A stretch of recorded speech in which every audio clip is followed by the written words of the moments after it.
This is the high cost China is paying for copying a stolen Su-33 Russian jet fighter. Remember that Russian carrier-based jet that China copied without permission? Those airplanes are crashing, and Russia doesn't seem too broken up about it. Though Russia and China are now friends, even holding joint exercises, Russia's Sputnik News recently trotted out an article titled "Chinese Navy Short on Carrier-Based Fighters, Only Has Problem-Ridden J-15." The J-15 is an unlicensed copy of Russia's Su-33 carrier jet, which is a 1980s derivative of the Su-27K land-based fighter.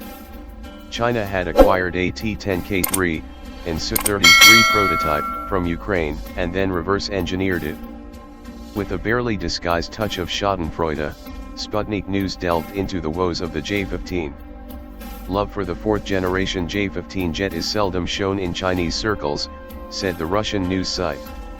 The Asia Times noted that Chinese media has disparaged the plane in numerous ways, including referring to it as a flopping fish for its inability to operate effectively from the Chinese carriers, which launch fixed-wing aircraft under their own power from an inclined ramp on the bow of the ship.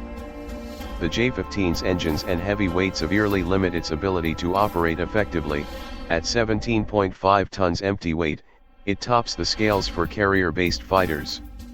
The U.S. Navy's F-18 workhorse, by comparison, is only 14.5 tons. Many shoppers on eBay and Amazon can attest to what happens when you buy unlicensed products, though one can ask how many of these problems began with the original Russian design. In any event, so many J-15s have crashed and burned that China is developing a new carrier jet, the J-31. After dissecting the J-15's flaws, Sputnik News then trotted out Russian military expert Vasily Koshin, who proceeded to explain why you shouldn't copy other nations' aircraft without permission. Years ago the Chinese decided to save some money and, instead of buying several Su-33s from Russia for their subsequent licensed production in China, they opted for a Su-33 prototype in Ukraine, Koshin said. The development of the J-15 took more time and more money than expected, and the first planes proved less than reliable, said Koshin. By spending some more time and money, the Chinese will apparently solve the problems they now have and will get a fairly reliable and powerful carrier-based fighter.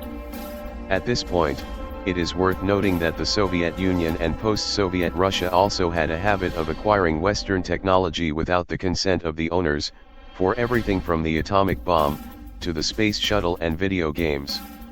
It's actually a dubious accomplishment, an admission that a nation lacks the capacity to really innovate its own technology.